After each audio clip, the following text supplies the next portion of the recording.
What is up, you guys? So the 2025 Lucas Oil AMA Pro Motocross Championship is now over. And we've crowned our champs in the 450 class and the 250 class. I'm going to do one video this time because obviously there's quite a bit to talk about, and I think I could fit it all in just one video. But remember, guys, subscribe if you think that I'm worth listening to, or if you just want to see some more of my games. I will have one up later today. So, with that being said, let's get the show on the road here. I'm going to start with the 450 class today. Jett Lawrence goes 9 of 11 in 2025. And I will say this, though. Jett Lawrence, this guy, I have said this before, but he reminds me a lot of Jeremy McGrath when he was at Honda. Except the difference was that Jeremy McGrath was more proficient in Supercross, and he had to work at the outdoors. Jett Lawrence was ready for both disciplines because Supercross he did really well, at least in 2024. An injury cut short 2025. But when motocross came around, Jett Lawrence silenced all the critics and came through with a 1-1 sweep at Pala. And this is what we would see, at least in overall wins, for most of the rest of the season. He didn't lose until Washougal. He didn't lose a moto until High Point when he lost to Eli Tomac. And Eli Tomac, 0-11 in 2025 motocross. I called it because with Jett Lawrence out there, I had serious doubts that Eli Tomac was going to take an overall win in 2025 because Jett is too good. He's another version of Jeremy McGrath on Honda. While in contrast, Eli Tomac is more of a mix of guys like Mike LaRocco and Robbie Reynard, so to speak.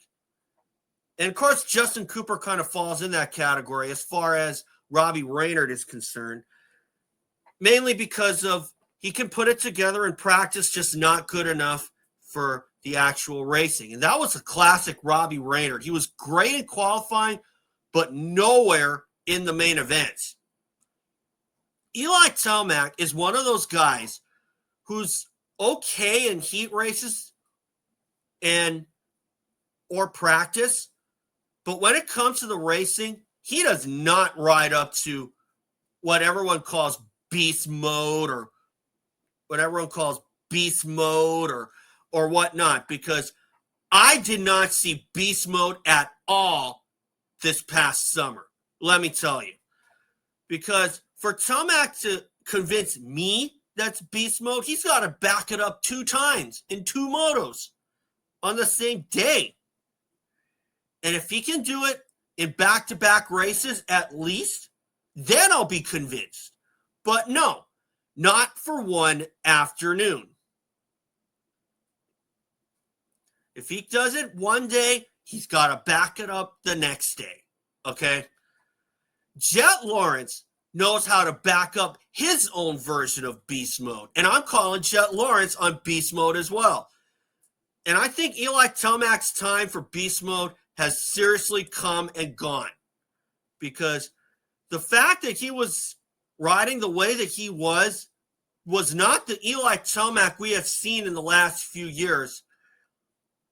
And I like to think that Achilles injury at Denver in 2023 really ruined Eli Tomac's run to stardom again.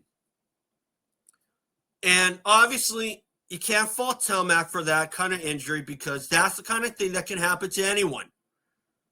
Okay? It could happen to Sexton. It could happen to Jett Lawrence. It could happen to anyone.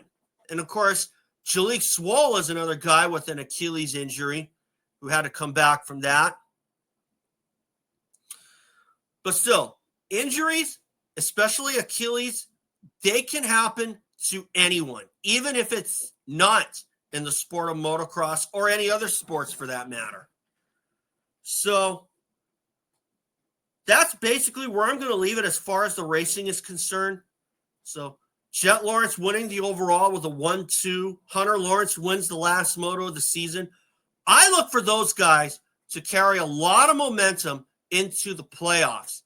But at this same time, this would have been a good experimental year for moving the playoffs to after the donations, because Team USA, they're not going to have to travel anywhere, at least in terms of going to some foreign country anyway, because the donations would be held at Ironman Raceway, and that would have been a good experiment, because I know I've been really vocal about moving SMX to after the donations, mainly so these guys get a good break.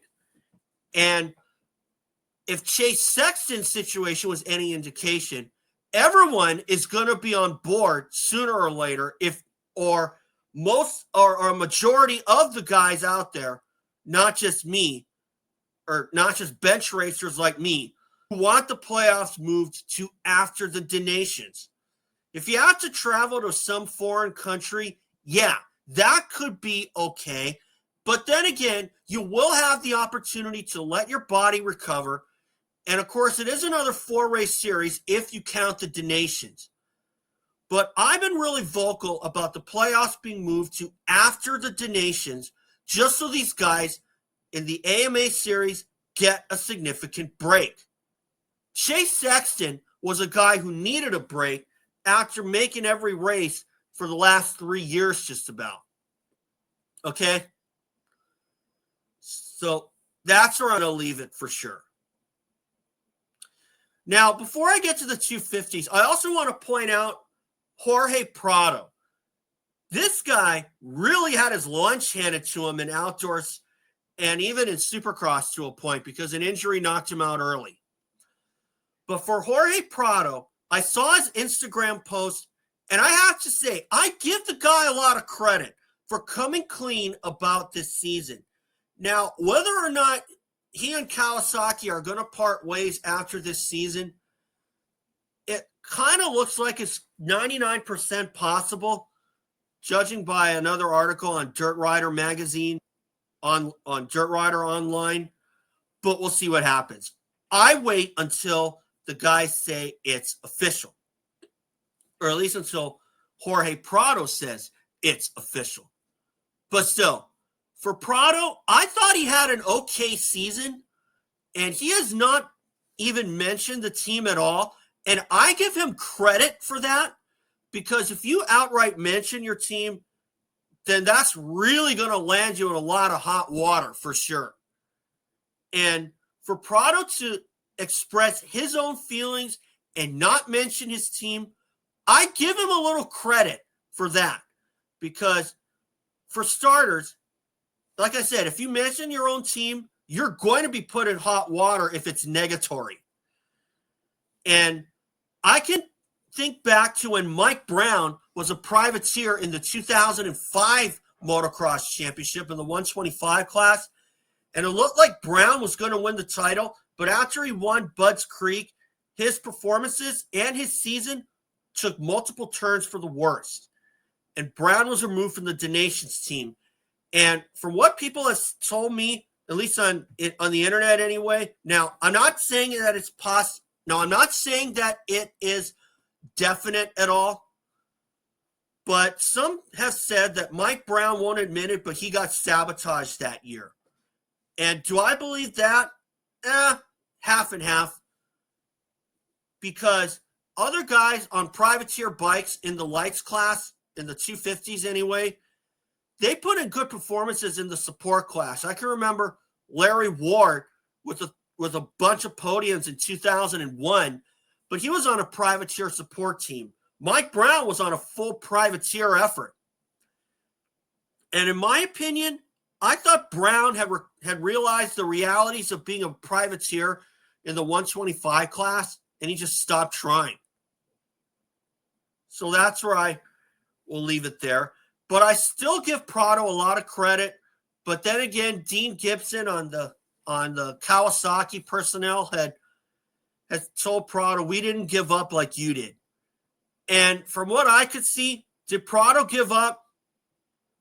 I don't know. I think the jury remains out, at least in my opinion anyway. I mean, the guy reminded me a lot of John Dowd when he was on a privateer KTM in 2001. And he would get a lot of hole shots, but drop back to about 7th or 8th place at the end of the moto. And we're going back over 20 years, okay? And that's where I'll leave it. So, 250 class, quite a bit of things to talk about. Haiden Deegan, your 250 champ, 5 riders penalized.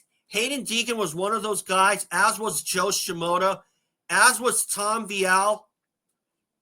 But Deegan and Shimoda were the only 2 that were penalized positions as well.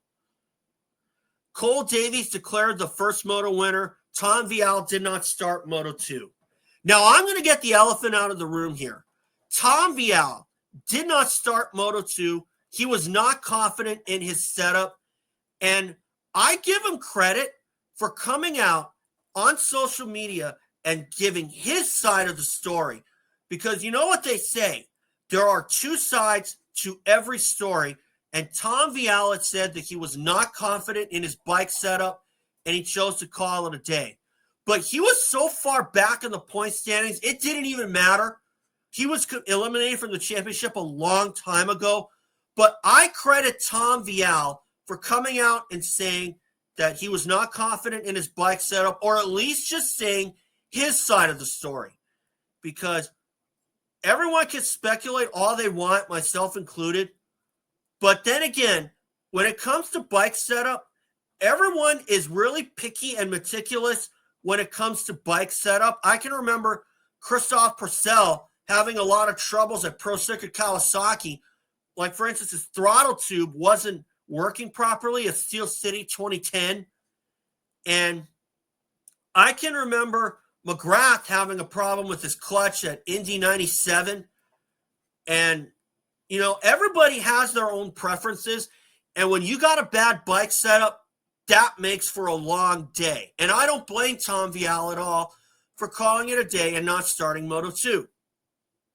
So I still credit Tom Vialle for coming out and saying something instead of just leaving us in the dark and thinking Vialle quit, when really he didn't.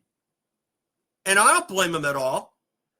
I mean, if I have a lousy bike setup, I'll probably do the same thing, even if it means I'm not in contention for the title. And obviously, if I'm in contention for the title, I would talk to KTM and say, tell them the kind of setup that I want. But if they can't do that,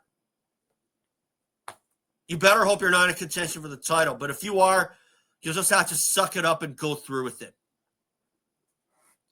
So Haiden Deegan, your 250 champ, who didn't see this coming, really? I called it for sure, and he did not let everyone down. But the one thing that Deegan was, as opposed to 2024, he was a lot more smoother, and he was a lot more composed on the bike. Last year he did have all those crashes, but he was really fortunate that those crashes did not add up to a big points loss for sure.